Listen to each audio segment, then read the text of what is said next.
Hola, ¿qué tal? Buenos días. Bueno, estamos ahora mismo en la Universidad Complutense. Me llamo Francisco Cabrero y bueno, soy uno de los coordinadores del grupo de seguimiento de biodiversidad de aquí, de la UCM. No sé si nos habréis visto en otros webinars que tenemos en web, colgados también en el Centro de Educación Ambiental de la Casa de Campo.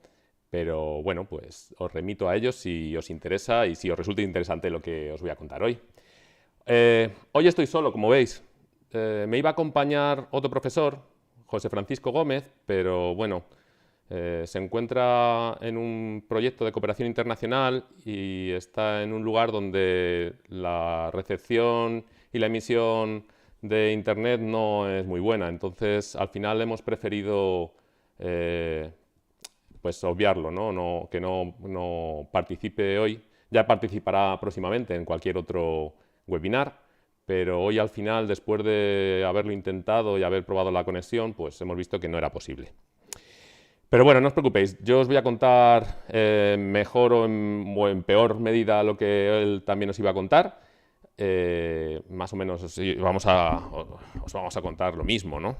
Y es un poco poneros en conocimiento de estos dos temas que han suscitado interés en el centro, y así nos lo habéis hecho saber, que es pues la mosca negra, por un lado, y el mosquito tigre por otro, que este verano, pues como ya sabéis, pues han producido pues muchísimas picaduras y bueno, pues la gente se ha empezado a interesar por él, ¿no? Por estas dos especies. Y bueno, pues sin más, pues voy a comenzar a contaros algo sobre ellos, ¿vale?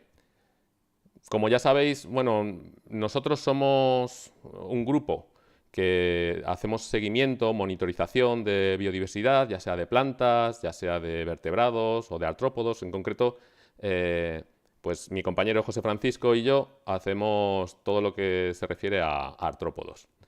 Y bueno, pues somos entomólogos de profesión y si se puede decir eso, somos profesores aquí en la universidad y bueno, pues queríamos comentaros pues esto, algunas generalidades sobre estas dos especies.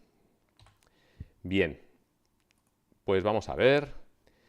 Quería empezar un poco por algo muy básico que es un díptero, ¿no? Tanto la mosca negra como el mosquito tigre pertenecen a un orden, que es una categoría, un grupo de insectos que se llaman dípteros.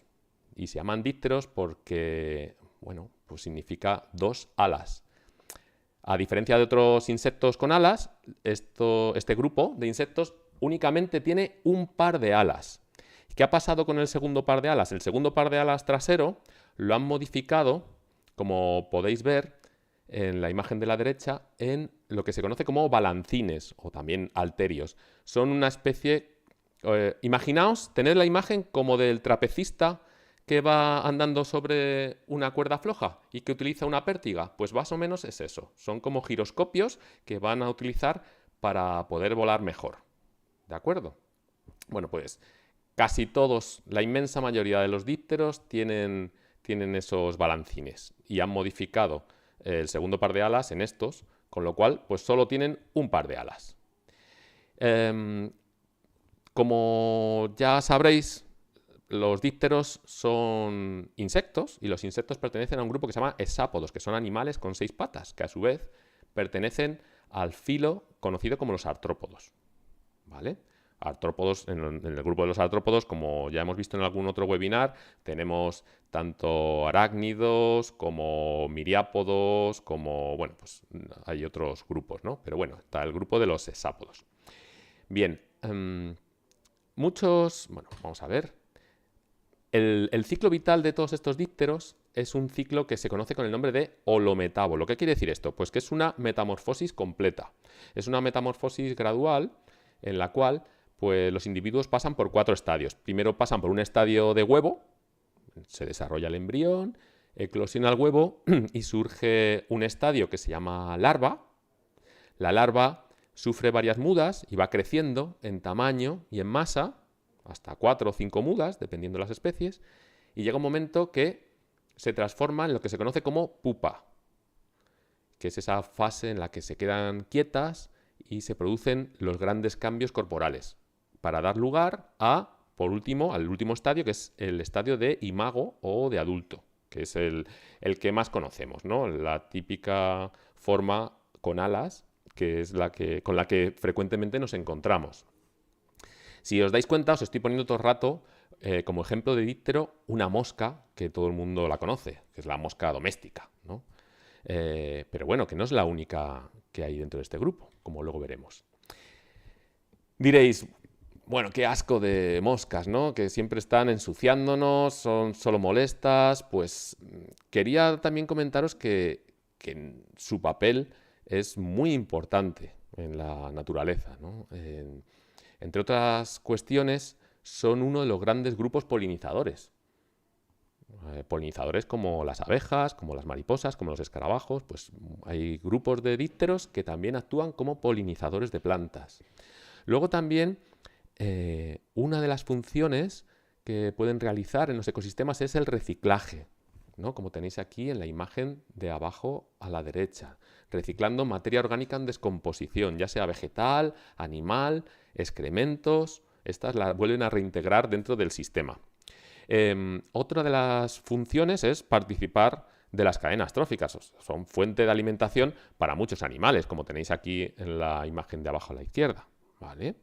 Y por último, también actúan como controladores naturales de otros animales, formando, claro, parte de esas cadenas tróficas.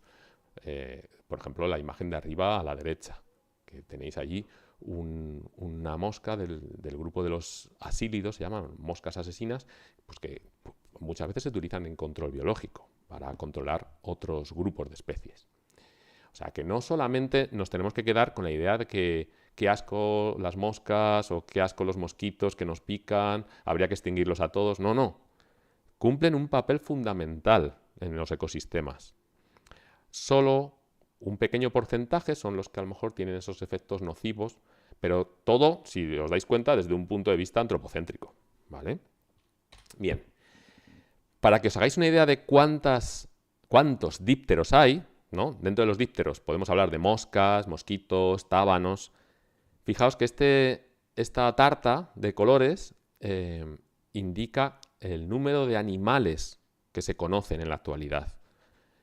El triángulo amarillo es el correspondiente a los dípteros. Es decir, que alrededor del 10% de las especies conocidas mundialmente serían dípteros. Es el cuarto grupo megadiverso conocido, después de los escarabajos, las mariposas, las abejas, etc. ¿Vale? O sea que es el cuarto grupo más diverso de todo el planeta. Y ahí nos podemos encontrar pues muchísimas especies, ¿no? Y una gran diversidad de formas. Descritas tenemos hasta 160.000 especies. Y seguro que me quedo corto porque este dato no está del todo actualizado. Y en la península ibérica tenemos, hasta la fecha, descritas alrededor de 6.500 especies. Es para que os hagáis una idea de la magnitud de estos valores, ¿vale? Bien. Y con respecto a la diversidad, teniendo en cuenta esa gran cantidad de especies y de formas, fijaos, ¿no? la gran variedad de morfologías y de tipos de adultos, ¿no? Que en esta imagen podéis apreciar, así como, por ejemplo, en esta otra imagen que os acabo de poner, de larvas diferentes. Es decir, que hay, o han conseguido explotar numerosos nichos de los ecosistemas, pequeñitos, cada uno con sus características, y muchos de ellos están muy especializados. De hecho, con respecto a los que vamos a hablar hoy, pues se trata de especies que están muy especializadas precisamente en la hematofagia.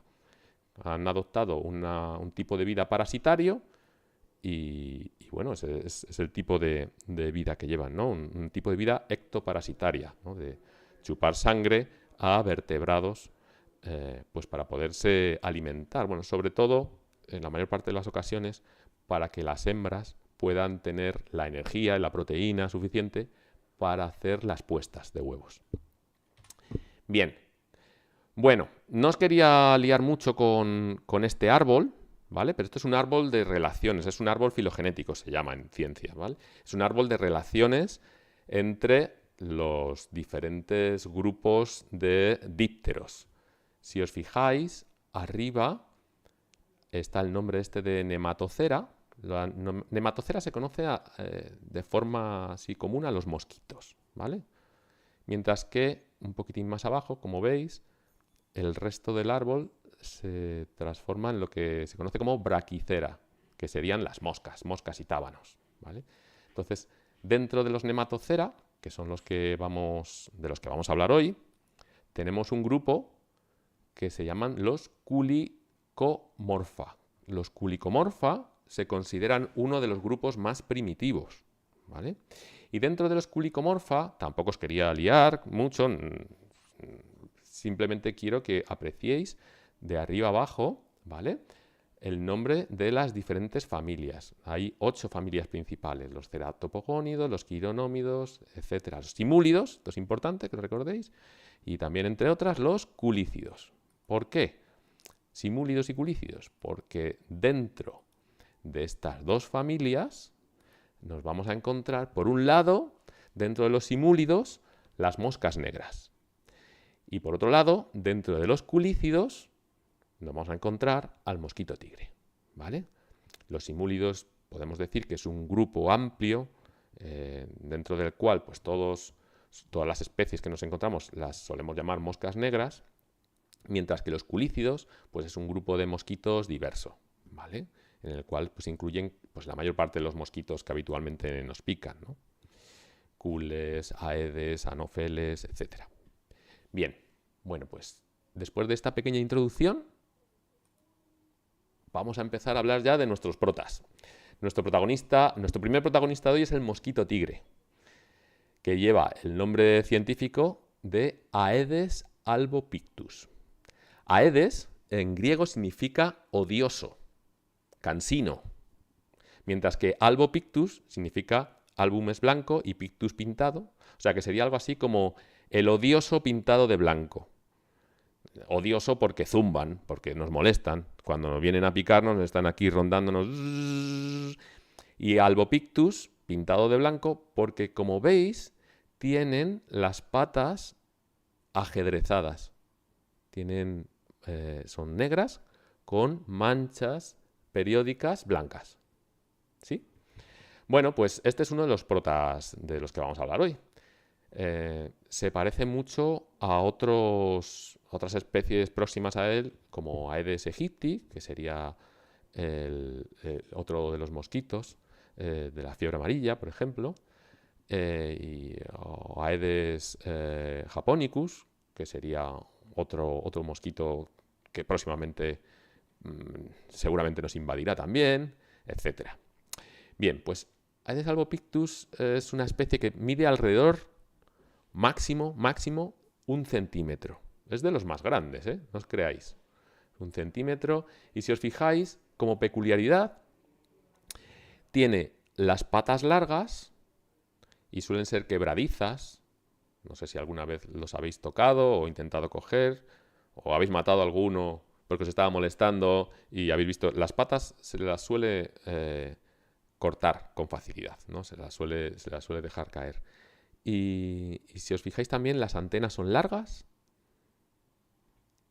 Y bueno, luego diferenciaremos entre machos y hembras, ¿vale? Para que lo veáis. Fijaos, esto es un mapa de algunas de estas especies invasoras que proceden de diferentes sitios, ¿no?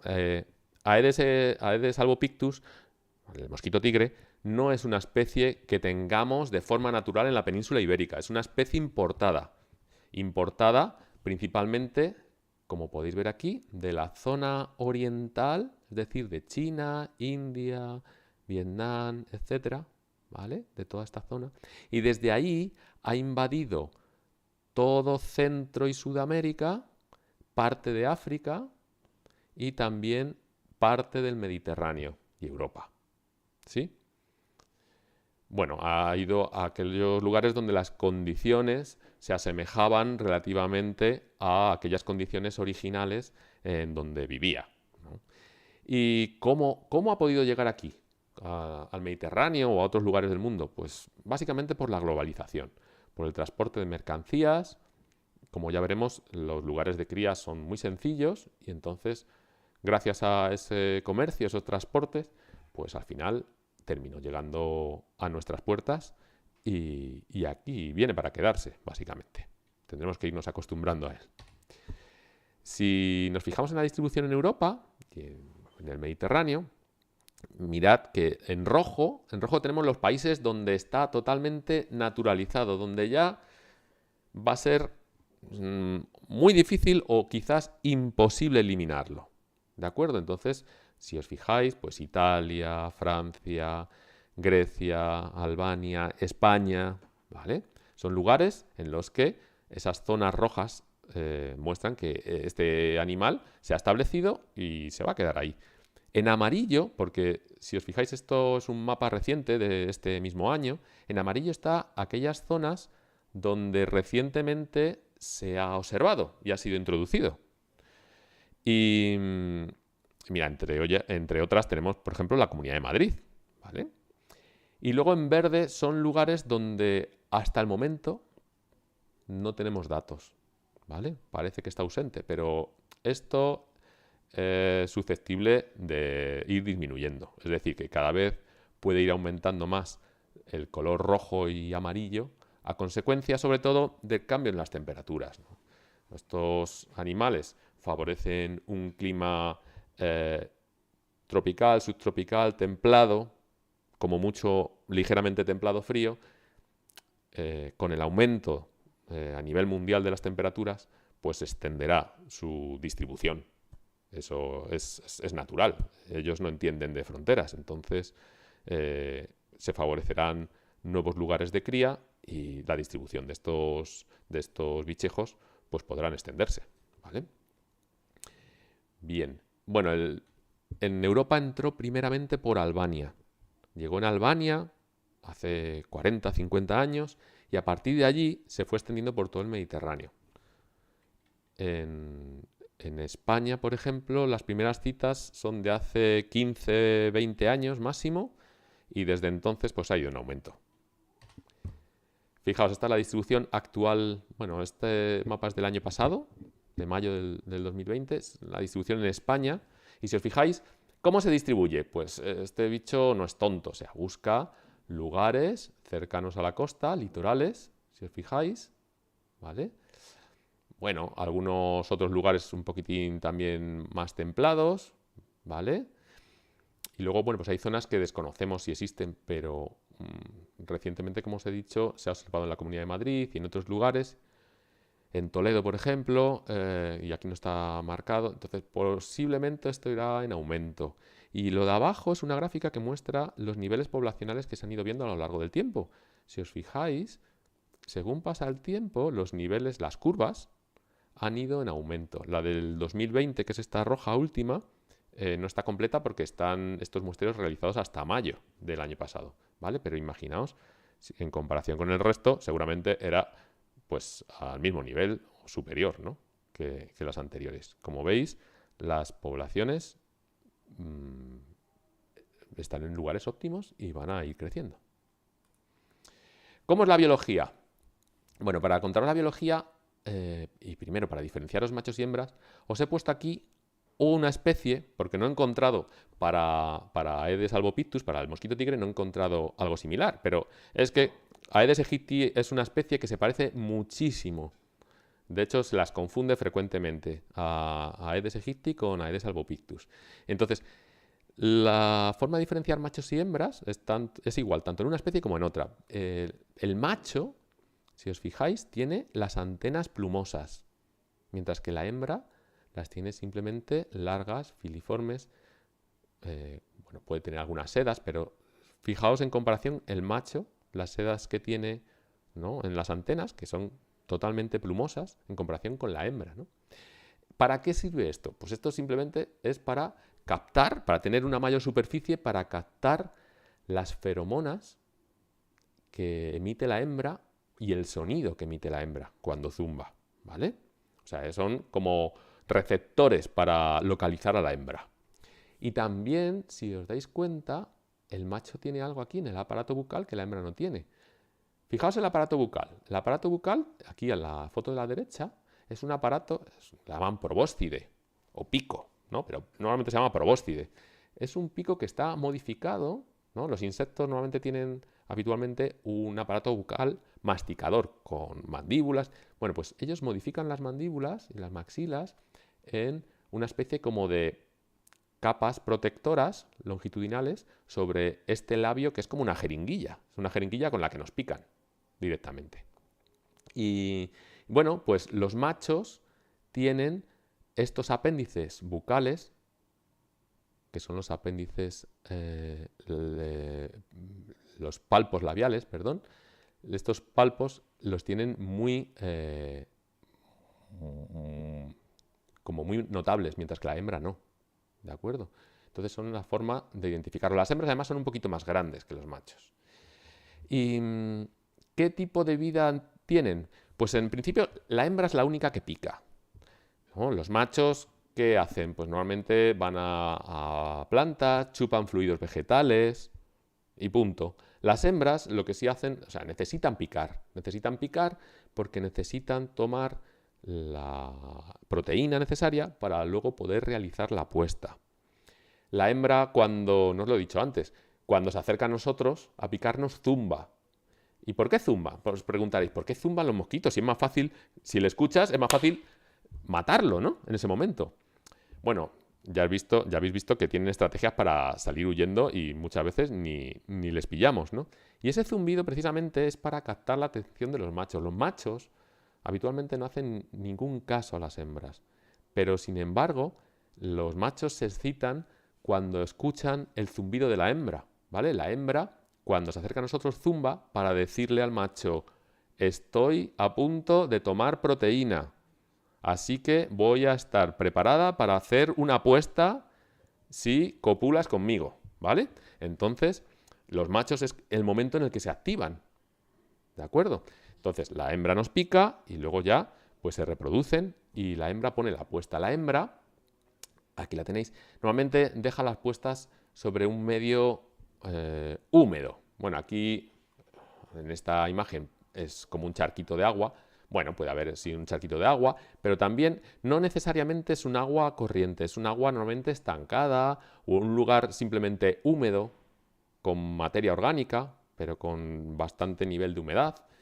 Y ahí en el agua pues se desarrollan a partir del huevo, como ya hemos visto, unas fases larvarias que son acuáticas y respiran, si os fijáis, con un sifón que tienen en la parte terminal del cuerpo. El sifón lo dejan hacia afuera y ellas pues están hacia adentro de la lámina de agua o del sustrato húmedo donde comen. Luego las larvas dan lugar a esta pupa y la pupa, cuando eclosiona, pues da lugar al adulto, ¿vale? Y el resto pues ya lo conocéis. Los adultos luego se reproducen y la hembra vuelve a poner huevos. Pues básicamente esa es su biología. Son animales crepusculares, como todos los mosquitos, pero también el mosquito tigre es diurno. O sea, es decir, puede realizar picaduras diurnas. Y luego tiene otra peculiaridad, que es antropófilo. ¿Qué quiere decir esto? Pues que no le importa meterse en nuestras casas. Se mete en nuestras casas a picarnos. O sea, habitualmente nos pica en el interior de nuestras casas o en las cercanías de nuestra casa. Bien, esto lo digo para luego diferenciarlo de la mosca negra. Bueno, fijaos, estos son los lugares de cría. Siempre son recipientes o lugares donde se almacena un poquito de agua, con bastante carga de materia orgánica en descomposición, ¿vale? O sea, allí donde queda un charquito de agua, un poquito de agua o un lugar suficientemente húmedo, ya sea un hueco de un árbol, una maceta, un cenicero, cualquier sitio con agua más o menos semipermanente, es un lugar estupendo para que la hembra ponga huevos. Con que ese charquito de agua dure alrededor de una semana, se ha completado el ciclo. A partir de ese momento ya saldría el adulto y volvería a poner huevos. Con lo cual, en climas como el nuestro, pues se producen muchos ciclos durante los meses buenos, durante los meses de verano, ¿no? Desde mayo hasta noviembre serían las fechas idóneas para la actividad de estas especies, especialmente junio, julio, agosto, ¿vale? Y septiembre también. Bien. ¿Por qué tienen importancia parasitaria? Bueno, pues primero por la molestia, ¿no? ¿A quién no le ha picado un mosquito? Ya sea del tipo que sea. Bueno, pues los mosquitos tigre normalmente te dejan picaduras relativamente más grandes, son más grandes en comparación que otros mosquitos, que por ejemplo el mosquito, el Aedes aegypti o que los culícidos, pues normal, te hacen picaduras más grandes. La picadura es consecuencia de la saliva. La saliva, a ver, ellos para chupar sangre, pues necesitan también bombear metiendo otra cosa. Entonces ellos lo que meten para bombear y al mismo tiempo poder sustraer sangre es su propia saliva. Entonces la saliva tiene componentes que nos producen pues cierta reacción. Y entonces pues de ahí, como podéis ver, esos piquetes, esas picaduras, ¿no? en la piel. Y luego aparte, oye, cuando te pican tienen sustancias anestésicas y no te das cuenta. O no te das cuenta del todo, ¿no? Si no les has oído zumbar. Pero luego cuando se van y esas sustancias anestésicas se les pasa el efecto, empiezan a picar y entonces uno se rasca y al final, al rascarse uno, también pues se puede infectar la herida y pues las heridas, esas picaduras se pueden complicar, ¿no? Pero son relativamente limpias las heridas. Es como cuando vamos al médico, al enfermero, o enfermera o médica y nos pone una inyección, ¿vale? O sea, es un agujero que rápidamente se puede cerrar. Luego se puede inflamar posteriormente. Y si nos rascamos, al final nos vamos a terminar abriendo una herida, ¿vale? Pero son heridas limpias, que no suelen dejar herida hacia el exterior, ¿vale? Pero no solamente tiene importancia parasitaria por las molestias que nos pueden causar, ¿no? Hay gente, ya sabéis que hay gente que es más alérgica que otras, ¿no? Dicen, pues es que a mí no me suelen picar los mosquitos. Sí, sí, te pican. Lo que pasa es que a lo mejor tienen menos reacción que otra persona que tiene más reacción. Y luego también los mosquitos se guían sobre todo para localizarnos, se guían sobre todo por el CO2 que emitimos, ¿no? Por la respiración que emitimos y por sustancias pues que también emitimos. Entonces, bueno, pues sí es cierto que hay personas que a lo mejor emiten más gases y entonces pues pueden atraer ligeramente más a algunos. Pero por lo general a todos nos pican por igual, ¿no? Lo que pasa es que unos tenemos más reacción que otras. Pero la importancia del mosquito tigre no solamente son estas molestias de picaduras, es que nos pueden transmitir otras cosas. Por ejemplo, fijaos, hay varios tipos de virus que nos pueden transmitir no solamente el mosquito tigre, ¿no? Sino también Aedes aegypti y otros mosquitos. Pero, por ejemplo, el Zika, el chikungunya, la fiebre amarilla, el dengue, todo esto son pues enfermedades que nos pueden transmitir. En España no hay... Bueno, la mayor parte de los casos que se dan, que son pocos de todas estas enfermedades, suelen ser importados, ¿vale? O sea que en principio no es cuestión para tener miedo, ¿no? De forma natural, bueno, de forma no natural ha llegado esta especie a nuestras latitudes, pero de forma natural no nos va a transmitir ninguna de estas enfermedades, ¿no? En principio. Pero sí es cierto que pues con el movimiento de personas que vienen a lo mejor infectados, ¿no? Que importan alguna de estas enfermedades, Zika, chikungunya, fiebre amarilla, dengue, y vienen a España, pues muchas veces lo que puede pasar en estos viajes, ¿no? Nosotros al extranjero, gente que viene del extranjero aquí o lo que sea, pues que imaginaos que de alguna manera alguno de estos mosquitos pudiera picarle. Entonces se transformaría en portador de alguno de estos virus y entonces podría transmitir la enfermedad. Pero bueno, afortunadamente la mayor parte de los casos, la inmensa mayoría, y que son pocos casos, son importados. O sea que no hay que estar cauto, pero no hay que tener miedo, no hay que vivir con miedo, ¿vale? Hay otros virus que afectan a animales, ¿no? Por ejemplo, este virus, el Usutu, ataca a caballos, ¿vale? Los mosquitos no nos pican solo a nosotros, nos pican también a nuestros animales de compañía y otros animales salvajes que tenemos en nuestras inmediaciones. Y, por ejemplo, otra de las cosas que pueden transmitir son las dilofilarias, son gusanitos, son nematodos que pueden transmitir a nuestros animales domésticos, a gatos, perros, ¿vale? Y pueden crear complicaciones a nivel del corazón.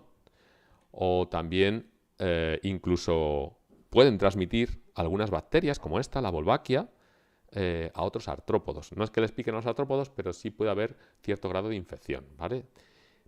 La Wolbachia es la bacteria parásita más exitosa en toda la naturaleza, ¿vale? Afecta al 98% de casi todos los artrópodos y lo que ocurre es que produce incompatibilidades de la reproducción. Por ejemplo, machos que están infectados de Wolbachia, cuando se reproducen con hembras que no lo están, no dan una prole que salga adelante, ¿no? Y esto es algo que se está estudiando porque puede ser muy interesante para luchar contra estas especies, ¿no? Si conseguimos a lo mejor infectar a unos y a otros, liberarlos, a lo mejor conseguimos también que gasten su energía en la reproducción y que luego esa reproducción pues sea estéril y se pierda, ¿no? Y entonces disminuyan esas poblaciones. Pero bueno, esto está en estudio. Se conoce el efecto de la Wolbachia desde hace años, pero todavía se sigue estudiando e intentando ver cómo o de qué manera se puede aplicar. Bueno, ¿cómo controlamos? ¿O cómo se controla el mosquito tigre? Pues el mosquito tigre se controla primero monitorizando las poblaciones. ¿Cómo las monitorizamos? Pues simplemente haciendo muestreos, viendo a ver el tamaño poblacional en los lugares que sean. Y se pueden utilizar, por ejemplo, esto que tenéis arriba a la izquierda, es lo que llaman una ovitrap. Es una trampa con un ventiladorcito que emite CO2 y otras sustancias como las que emite nuestro cuerpo, ácido láctico, etc. Entonces, esta trampita atrae las hembras. Y una vez que llegan, ese ventilador las succiona y quedan dentro, ¿vale? Entonces, es una manera también de captar hembras cuyas intenciones son las de picarnos y venir a tomar proteína, ¿no? Entonces, bueno, pues es una de las opciones. Otra forma de controlar también es fumigando, ¿no? O limpiando aquellos sitios, aquellos lugares posibles de cría, ¿no? Eliminando el agua y limpiando aquellos lugares que pueden quedar como recipientes y con agua, ¿no? Remanente. Fumigando, claro. Muchas veces no hay otro remedio más que fumigar. Y os he puesto aquí una libélula porque en algunos sitios se están empezando a utilizar otros animales como controladores biológicos del mosquito tigre, ¿vale? Entre ellos, pues, algunas libélulas. Hay muchas campañas de control, ¿no? Pues yo qué sé, ahí tenéis unas cuantas, ¿no?, que os he puesto, sobre todo en el Mediterráneo, ¿no? En todo lo que es el litoral mediterráneo, pues casi todos los ayuntamientos hacen campañas todos los años para poder un poco, pues no sé, torear o superar un poco los posibles números, ¿no?, de mosquitos tigre y avisar a las poblaciones para que tengan un poco de prevención. Y nosotros ¿qué podemos hacer?, ¿no? Desde nuestro punto de vista, así, desde nuestra casa, ¿qué podemos hacer? Pues en aquellos sitios donde sepamos que hay mosquito tigre, donde podamos ser atacados con mosquito tigre, como ya sabemos que es una especie que nos va a picar en nuestras casas, pues podemos poner mosquiteras, ¿vale? Si está en nuestras manos poner mosquiteras, pues la mosquitera va a evitar que entre en nuestra casa. Luego el uso de repelentes, ¿vale? Repelentes insecticidas echados por la piel. Hay algunas páginas web que ponen algunos experimentos como este de hacer una trampa para capturar a las hembras, que si os fijáis es la misma, está en el mismo sentido que las ovitraps estas que os he contado anteriormente, ¿vale? O por ejemplo, pues hay, educación ambiental, claro, educación higiénico-sanitaria hacia la población. y sobre todo avisarles de que todos aquellos lugares donde pueden quedar agua remanente, pues ya sea el cacharro de comer del gato o del perro, una rueda donde queda estancado un pequeño charquito, lo que sea, pues que en todos aquellos lugares al aire libre donde puede quedar un remanente de agua y materia orgánica, pues son espacios fenomenales de cría. Entonces, pues hay que tenerlos un poco controlados, ¿no? O, por ejemplo, poner agua, o sea, poner peces en lugares, si tenemos un estanquito o una fuentecita y no queremos retirarlo, no queremos quitar el agua, pues a lo mejor el hecho de que pongamos pececitos que puedan comerse las larvas de los diferentes mosquitos que puedan allí criar, pues también puede ser interesante, ¿vale? Pero bueno, son pequeños tips, pequeños trucos que podemos hacer para, en nuestro caso, reducirlos. Siempre, a ver, no vamos a evitarlos todos. Es muy difícil evitar. Tened en cuenta que son insectos hematófagos, o sea, depende su vida, toda su vida lo han volcado en enfrentarse a este estilo, ¿no? de vida, ¿no? Entonces van a hacer lo posible, se les va la vida en ellos, en chuparnos la sangre. Van a buscar las estrategias posibles y las artimañas posibles para chuparnos la sangre, ¿vale? Bien. Bueno, luego si tenéis alguna pregunta sobre mosquito tigre, pues lo vemos, ¿vale? Porque ahora vamos a echar una ojeada un poquito a la mosca negra. La mosca negra, que es nuestra otra protagonista, realmente se llama mosca negra a una familia de mosquitos, ¿vale? Decimos mosca negra, pero realmente no es una mosca, es un mosquito, aunque no lo parezca. De hecho, el nombre, el nombre de la familia se llama Simulidae, ¿no? Simulium en latín significa disimular o simular. Y es precisamente por esto, porque se parecen, simulan a que fueran moscas, cuando realmente son mosquitos, ¿vale? Y bueno, se les suele llamar de diferentes maneras. Por ejemplo, en algunos países se llaman jejenes, o también les llaman moscas jorobadas, moscas de la arena, tienen varios nombres. Pero aquí no podemos hablar de una sola especie, tenemos que hablar de varias especies. Hay muchísimas especies, ¿vale? Y la mayor parte de ellas están dentro de un género, de un grupo, que se llama Simulium. Y bueno, son especies que al igual que el mosquito tigre, son crepusculares, pero también se aventuran a picarnos durante el día, ¿vale? O sea que son especies que no dudan en, cuando tienen la oportunidad, pues picarnos. ¿Qué más? A diferencia del mosquito tigre, estas especies son de aire libre, o sea, están al aire libre. Y habitualmente cuando recibimos picaduras, o mejor dicho, mordeduras, ahora os diré por qué, de estas especies, básicamente es porque estamos dándonos un paseo. Son más frecuentes, eso, en las horas crepusculares, pero en cualquier hora del día pueden estar activos. Y al igual que con el mosquito tigre, un momentito que lo paso, al igual que con el mosquito tigre, son las hembras las que nos pican. Los machos, fluidos vegetales y poco más, las hembras necesitan picarnos para también obtener esa proteína. Una vez que pues desarrollan los huevos, realizan la puesta sobre sustratos vegetales y suelen ser en lugares donde hay cierta corriente de agua, ¿vale? Con materia vegetal, pues alguna planta o algo así, y que hay, pues eso, un movimiento de agua, a lo mejor no muy fuerte, pero continuo. Y el agua está, pues, bastante oxigenada, ¿vale? Entonces, a partir de ahí salen los diferentes estadios de larvas, ¿vale? A diferencia del mosquito tigre, ellos tienen, si os fijáis, está en la parte anterior, la cabeza, tienen aquí unas especies como de, como veis, como de abanico, ¿no? Que es por donde respiran, unas branquias por donde respiran agua.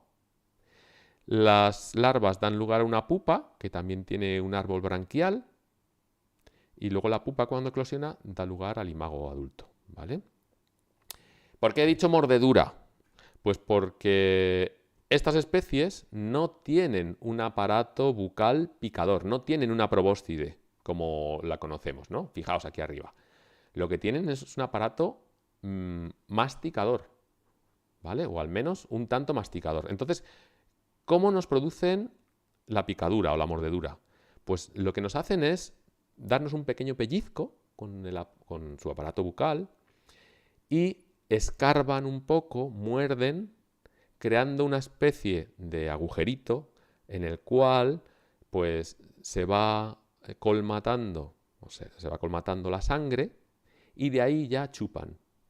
¿De acuerdo? Entonces, bueno, a ver, ellos tienen saliva y entonces tienen sustancias que nos están, pues eso, nos están anestesiando, no nos damos cuenta.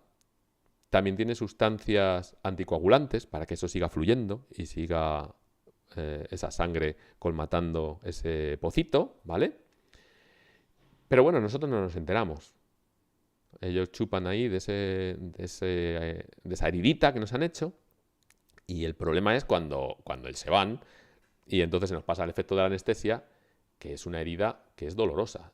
Está abierta hacia afuera, no es muy grande porque tened en cuenta que estos bichejos pues no serán más de 5 milímetros, ¿no? Pero no es muy grande, pero es una herida abierta y además con el anticoagulante que ha utilizado, pues puede seguir fluyendo sangre. Entonces, tardan en cerrarse un poco, ¿vale? Es la típica herida que nos pican normalmente en las piernas, que se ven como puntitos rojos que nos han picado. Pues eso son las moscas negras, ¿vale? Y además heridas que pican muchísimo y entonces pues uno se rasca y al final también te la infectas y se infectan con mayor probabilidad que las del mosquito tigre, porque están abiertas. Entonces te rascas y al final pues te creas unos destrozos, ¿no? Normalmente en las piernas. Bien. ¿Por dónde se distribuyen? Pues se distribuyen por toda España. Bueno, no hagáis caso de este mapa, ¿vale?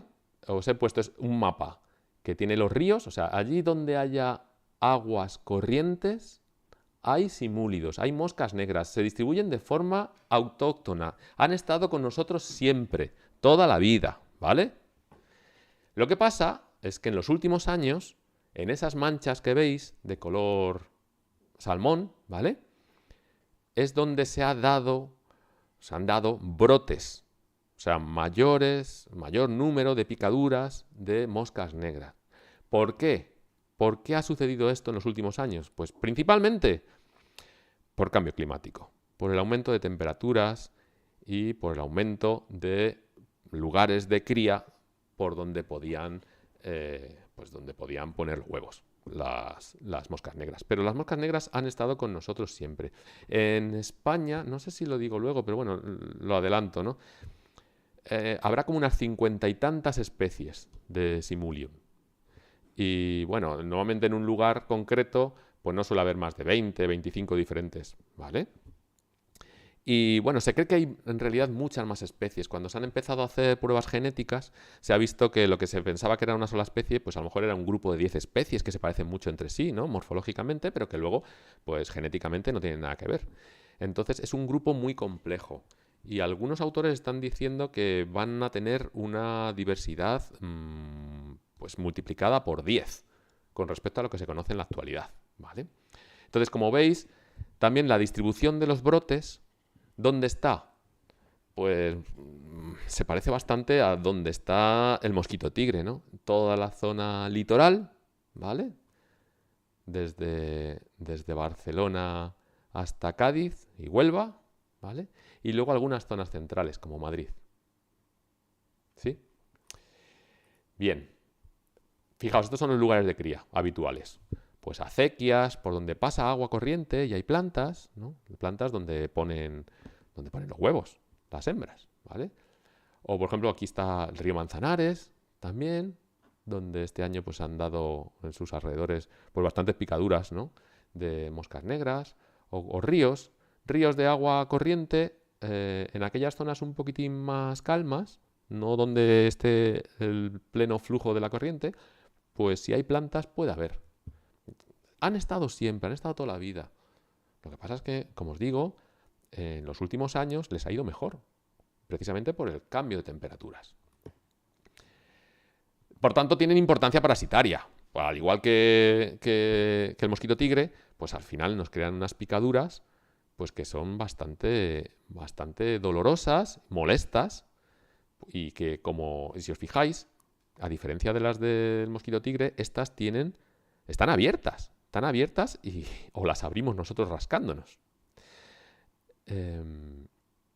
Pero también tienen importancia parasitaria porque pueden transmitir algunas cosas. No aquí, ¿vale? No aquí en la península ibérica. En la península ibérica, bueno, se habla de la fiebre de la mosca negra. La fiebre de la mosca negra simplemente es algunas reacciones fuera de lo normal que pueden tener algunas personas con las picaduras, ¿no? ¿A quién no? No sé, seguro que no suena raro cuando habéis oído que algún niño, después de todas las picaduras que ha recibido, ha tenido un poco de fiebre, ¿no? Bueno, pues esas son las fiebres llamadas de las moscas negras. Son fiebres febrículas que tienen como consecuencia, o son consecuencia de la inflamación y de la reacción frente a la saliva de estas moscas negras, ¿vale? Y además hay coinfecciones, como digo, porque son heridas abiertas que se pueden coinfectar con otras cosas y entonces pues puede producirse esa fiebre de la mosca negra. Pero no es una cosa que tenga que sea una sintomatología fuerte, ¿no? Pero sí es cierto que en otros países, por ejemplo en Asia, en África, en América del Sur y Central, pues sí son vectores de algunas enfermedades, por ejemplo, como la filariasis, ¿no? Que es un nematodo, o la oncocercosis, ¿no? Que también es otro nematodo, que pueden producir, la oncocercosis, por ejemplo, puede producir lo que se llama la ceguera de los ríos, ¿no? O la filariasis, pues son, ya sabéis que son pequeños gusanitos que tenemos por debajo de la piel, ¿no? Entonces, en otros países puede ser importante. Aquí no hay por qué preocuparse, ¿vale? En las aves sí son vectores de algo similar a lo que en nosotros es la malaria, que es la leucocitozoonosis. Me ha salido la palabra, ¿vale? Bueno, pues en las aves sí pueden ser, pero bueno, es algo natural, es algo que ha estado ahí siempre. Lo que pasa es que en los últimos años, como digo, pues la afluencia o sea, el número poblacional de moscas negras pues ha ido muy en aumento, ¿no? ¿Cómo la controlamos? Pues en este caso, la forma de controlarla es con la monitorización, es decir, con el control de las poblaciones, ¿no? De la forma que sea, ¿no? Ya sea activo, pues redes, etcétera, o lo habitual son poner trampas. Las trampas habituales que se utilizan son estas trampas, ¿vale? Que se llaman trampas de intercepción, que son trampas genéricas para dípteros.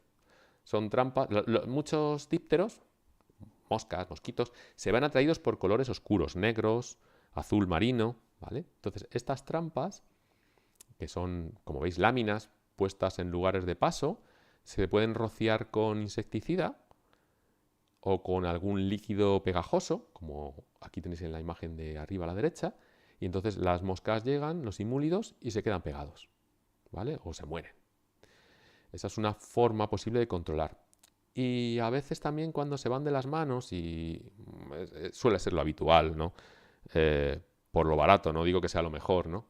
Porque para nada es lo mejor, es la fumigación. La fumigación normalmente se hace con una bacteria, con Bacillus thuringiensis, como veis, pues en zonas, en ríos, porque esto suele acabar con las larvas y con las pupas de los imúlidos. ¿Cómo podemos prevenir? Pues de la misma forma que el mosquito tigre, ¿no? Pues poniéndonos ropa larga, echándonos estos repelentes,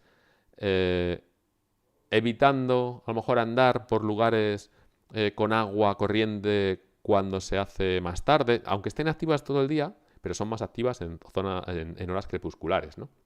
Con mosquiteras, aunque no sean muy antropófilas, que suelen estar más al aire libre, ¿no? Y bueno, pues estas son las posibles cosas que podemos hacer. Hay un documento muy interesante, que es este que os pongo aquí, que es el Manual de las Buenas Prácticas frente a mosquito tigre, pero también mosca negra, de la Comunidad Valenciana. Ahí tenéis la dirección web. Pues es muy interesante porque son medidas de prevención que podemos hacer nosotros para uno y para otro, ¿vale? Para una especie y para otra especie. Y bueno, un documento así no sirve solamente para la Comunidad Valenciana, nos sirve para nosotros en Madrid o nos sirve para otros lugares donde puedan estar estas dos especies, ¿vale? Y sobre todo, pues a lo mejor podéis ahondar un poco más en lo que yo os he estado contando de la biología y demás características de estas especies. Es importante conocer las especies. Es importante, y este es el sentido de este webinar, que la gente pues conozca un poquitín mejor al mosquito tigre y a la mosca negra. Que sepan que es algo pues natural, como la mosca negra, o algo que dentro de que ha sido importado también es natural, como el mosquito tigre. Al fin y al cabo son animales hematófagos y cumplen con sus principios y con su posición en las cadenas tróficas, ¿no? Entonces es importante tener ese conocimiento, sobre todo para evitar una cosa fundamental que es el miedo a lo desconocido, ¿no? Conociendo las especies, pues podemos entenderlas mejor y sobre todo podemos también educarnos a nosotros mismos para disminuir esos encuentros molestos con ellos, ¿no? Dentro de que nos hagamos la idea y que aceptemos que es algo natural, ¿no? Y que es mejor aceptar su presencia que, por ejemplo, llenar de insecticida todo, ¿no? Que afecta no solamente a estas especies, sino también a otras especies importantes e incluso a nosotros, ¿no? Y precisamente, como os decía, este es el objetivo de este webinar, que aprendáis un poquitín más de estas especies. Este verano, por ejemplo, fijaos, este es un titular que salía en alguno de los periódicos, ¿no? Ya sabéis que en verano, cuando no tienen nada que contar los periódicos, pues cuentan lo mismo todos, ¿no? Sueltan una noticia y todos se repiten, ¿no? Entonces, por ejemplo, hablaban de eso. Todos los años cada vez hay mayor afluencia o mayor número poblacional tanto de moscas negras como de mosquito tigre. Y entonces, bueno, pues hablaban de esto, ¿no? Que alertaban de una plaga de mosca negra tras la ola de calor, todo muy llamativo y muy impactante. Pero luego, fijaos lo que ponían.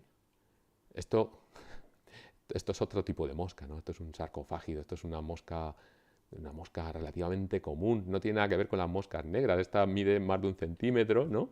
Y, o sea, que al final es un poco de chiste, ¿no? O, por ejemplo, aquí tenéis otro titular, ¿no? Que dice que la mosca negra se extiende por España. Y precisamente, después de haber visto este webinar, seguramente que sabéis lo que es, ¿no? Es un mosquito tigre, ¿no? No tiene nada que ver. Y algunas cosas para llamar la atención, como que su objetivo favorito son los niños. No tiene por qué, no tiene por qué. De hecho, los adultos exhalamos más vapores y más CO2, o sea que nosotros seríamos todavía más favoritos para ellos.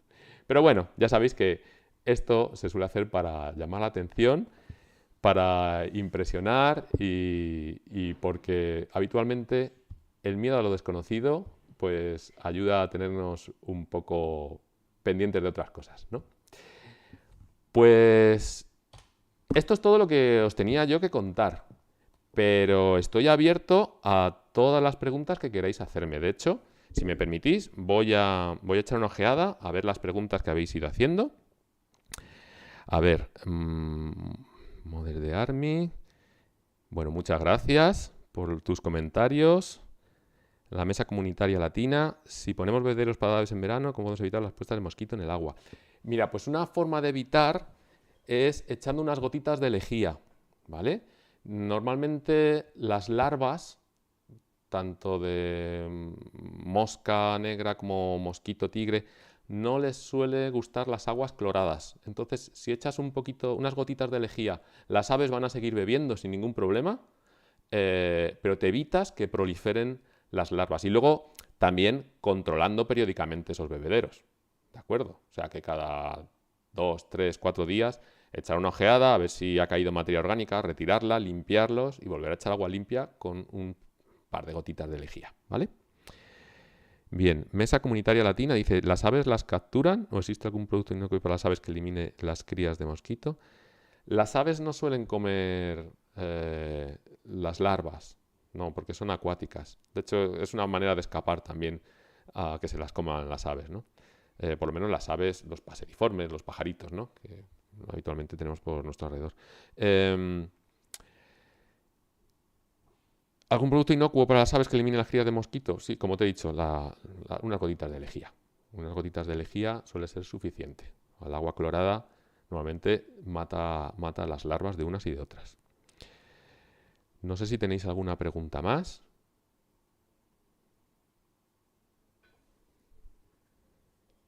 Si tenéis alguna pregunta, pues estoy pendiente, ¿vale? Bueno, me imagino que si tenéis interés por estas especies es seguramente porque os ha llamado la atención, o bien porque os han picado, o a vuestros familiares y conocidos, o por las noticias que hemos visto últimamente, ¿no? En la prensa, sobre todo este verano, ¿no? Este verano ha habido cada 2 o 3 años suele haber un gran brote, ¿no?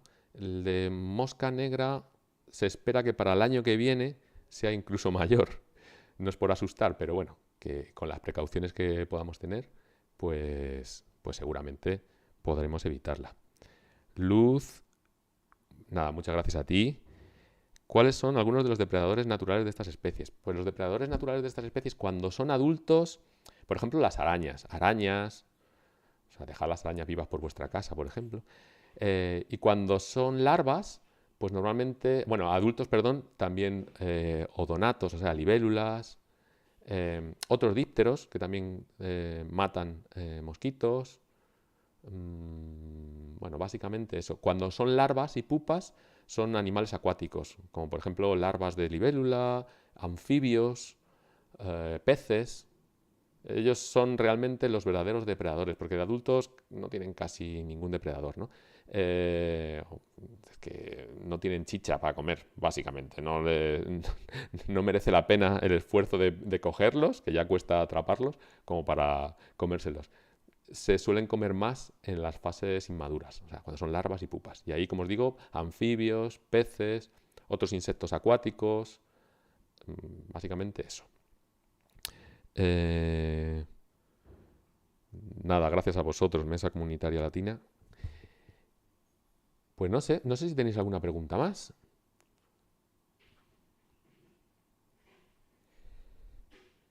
Me alegro que hayamos tenido unos cuantos usuarios interesados en el tema. Ya sé que muchos luego me veréis en diferido.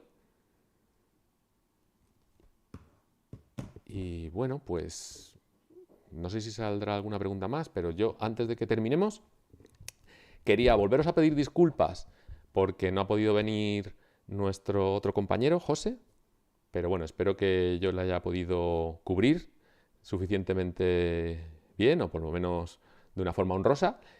Y quería dar muchísimas gracias, como siempre, al Centro de Educación Ambiental de la Casa de Campo, que siempre nos deja este canal abierto para que podamos colarnos un ratito en vuestras casas y podamos contar un poquito más de lo que nosotros conocemos. Ya sabéis que solo se ama y solo se entiende lo que se conoce.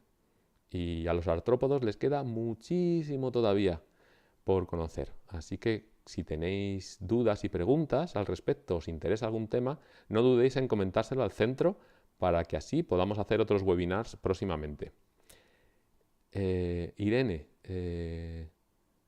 muchas gracias a ti. Instalar cajas nido, Mother de Army, dice, para murciélagos en las zonas afectadas, ayudaría a erradicar contra las especies. A ver, los murciélagos pueden ser controladores naturales o enemigos naturales, pero normalmente los murciélagos les interesan más otro tipo de presas, por ejemplo, polillas, ¿vale? Son más grandes, tienen más chicha. Es que estos, fijaos, patitas largas, cuerpos estilizados, nada, no tienen nada. O las moscas negras, pequeñitas, no, eso no alimenta nada. No, lo mejor son las polillas para los murciélagos, que comerán también mosquitos y moscas negras, ¿vale? Pero que no se van a interesar excesivamente en ellas. Gema, nada, muchas gracias a ti. Y Mother de Armin, pues muchas gracias a ti también. Bueno, pues yo creo que ya cerramos entonces el webinar. Cualquier cosa, de todas formas, podéis contactar conmigo. Os dejaremos, bueno, conmigo y con nuestro grupo, os dejaremos los enlaces por si queréis contarnos algo o ver también otros webinars que tenemos por ahí. Y de verdad, muchísimas gracias, os estoy muy agradecido porque hayáis pasado este ratejo con nosotros, bueno, en este caso conmigo, que estoy solito, y muchísimas gracias al Centro de Educación Ambiental, como siempre, por habernos permitido contaros un poquito de lo que sabemos. Bueno, que esperamos que algo, aunque sea un poquito, os lo podáis llevar a casa y lo podáis comentar hoy con los vuestros. Bueno, pues muchas gracias y hasta siempre.